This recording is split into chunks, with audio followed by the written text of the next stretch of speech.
સરસ મજાનું એવું સત્પ્રશ્ન વાતો કરીશું. આ સર્વે આવી રહ્યા. ભોજન તો સવારે બપોરે સાંજે કે ફૂકા રોટલા થાય ખાવાનો પણ વારો આવતો, પરંતુ આ તો એવું અમીનું ભોજન. સત્પુરુષ કવિ સાહેબે બ્રહ્મ સૃષ્ટિ ઉત્પન્ન કરી ત્યારે 16 અંશને પ્રગટ કર્યા હતા. અર્થારંભની અંદર એ હાલ હજુ છે અહીંયા મધ્યની અંદર. આ મધ્ય ચોકાને તમે ફૂલ બતાવો ને બધા જેના ઘરમાં ચોખા છૂટી થાય એ આ પૂર્ણિમાની મેળમાં અમે દળે એમને પીરસ્યું. એમને આવું ભોજન ખાવા આપણે તમને નથી એવું નથી થતું. એ 16 અંશને એ તમારા હૃદયની અંદર છે. 16 શક્તિ તમારા સર્વની અંદર છે. આ તો ખાવાવાળો બીજું ખાય, પેલાને તો કંઈ જોતું નથી. એ 16 છે, 16 શ્રુતિ શત્રુ છે. એ 16 શ્રુતિ 16 શ્રુતિ એ પૂનમની મહિમા બતાવે. એ 12 પૂનમની અંદર અલગ અલગ કાર્ય થાય. આ સારે ગગન ધનક આજે કોઈ જ્ઞાની સુતા જાગે. આજની પૂર્ણિમા કેવી અષાઢે ગગન ધનક આજે કોઈ જ્ઞાની સુતા જાગે. આ તમારી સુતાને જગાડવાનો દિવસ છે આજે અષાઢી પૂર્ણિમા. ગગન ધન તમારી ખોપરીની અંદર ગણના થાય સત્પુરુષની. પેલો ઉપર ગળોગળ કરે એની હવે એ તો આ પૃથ્વીનું અનાજને દાંદારા કરીને ઉઠાવે.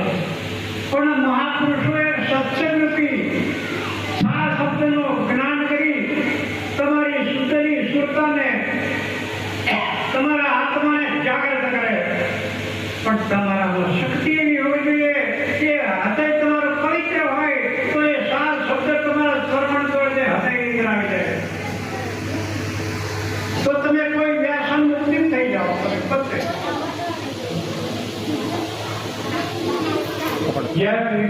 હમણાં રામચંદ્ર સાહેબે તથા ભારતદાસ સાહેબે સરસ મજાની વાતો કરી, 84 ની વાતો કરી. નાટકપુરના આપણા તખતદાસ સાહેબ પણ કલિયુગમાં શું એ તો નારદને છોડવાનું કળકળા થઈ ગઈ.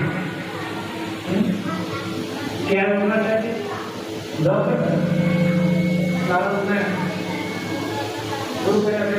સત્યયુગમાં દ્વાપરમાં ચરિતમ. પણ કલિયુગમાં શું આપણે કઈ રીતે બચવાના એનું મારા વિવેકદાસ સાહેબ બતાવ્યું. તમે બધા બોલો છો પણ એને ઓળખતા નથી. એ વાત સમજે એ જ નારદને છોડાવી ગણે પેલો ભોઈ એટલે ભોઈને પણ ગણાય 84 કરોડની ભોઈ જ્ઞાન થઈ જ્ઞાન. ગુરુએ તારા ગુરુને જા પૂછ 84 તેને કેટલા શીખવામાં મોકલી દીધું ને હવે અરળ દીધા. અહીં તો પોટલો પડો પેડો એને 84 છૂટી.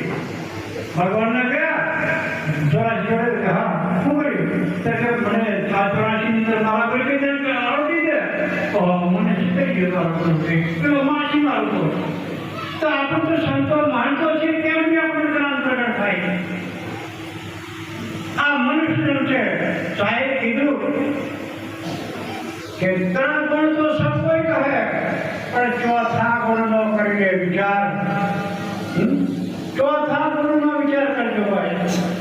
4 વેદનો સબ કોઈ કહે પણ 5મા વેદને વિચારજો. આ 5મા વેદની વાત છે મારા વેદદાસ સાહેબની. 5 તત્વ સબ કોઈ કહે છઠ્ઠા ગણ करके विचार शंकरदास साहेब बोलते छठा तत्व करके विचार आ छठा पर चालवाना છે. આ બધા ગુણો તો એમાં જે ઘોષણા કરતા 3 ગુણ પણ ચોથા ગુણ 4 વેદની 84 બાકી. વેદદાસ સાહેબ 4 વેદની 84 બાકી 5મા વેદની મુક્તિ મેં સાથી પણ વેદદાસ સાહેબે બતાવ્યું આપણને તમને અમને આપણે એવા શબ્દને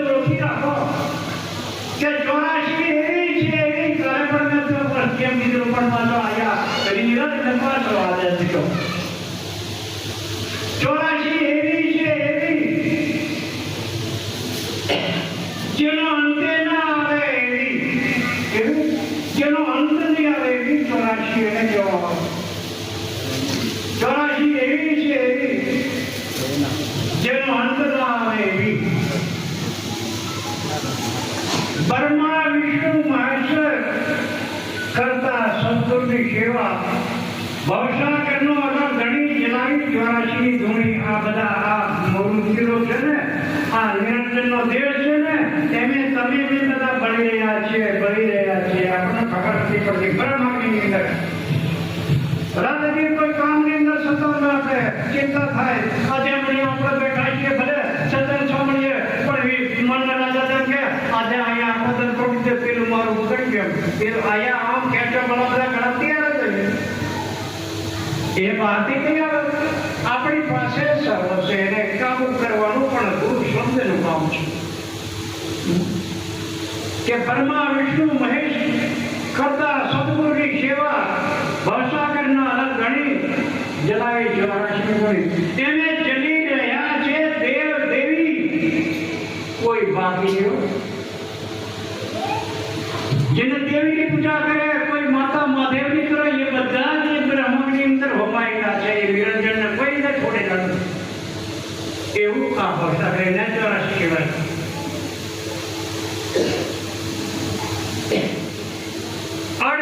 તીરથ બનાવ્યો અને સર્વ જીવ ભરમાયા. આ માયાએ 68 તીર્થની રચના કરી અને આ સૃષ્ટિના જીવોને બધાને ભરાવી નાખ્યા. અને પેલા તીર્થ બાજુ ભગવાન તારી પાસે તેને ઓળખતો નહીં. એને મારો સાહેબ કે છે આ બોલે નહીં ઉભા કહે નહીં યાર સુતા જાગે નહીં કિસી કા ઉપાય ઊંધા પડી કપાળ સુનતા કરી મદરે કોઈ તો બોલે તમને આશીર્વાદ ક્યાં આવેલો. મંદિરોને જે તો કોઈ આવતા નથી. આ મૂર્તિ બેઠાડી જાય એની હવે એની મૂર્તિ જતા તમને આ ઉપદેશ નથી કરતી પણ તમારા મનને સ્થિર કરવા માટેનું એ સાધન છે. તમારું મન પેલી ધજા ઉપર મૂકીને વીર થાય એવું છે ઘડી આવે છે ઠરતું નથી એને ઠરવા માટેનું આ સાધન પરથી બીમ મૂકવામાં આવે છે. આશીર્વાદ તો પ્રગટ પડતા તેવું આપણો તમને બધાના આશીર્વાદ થઈ ગયો એવું છે આ સાધન ઓકે. એટલે 84 તો આવી છે.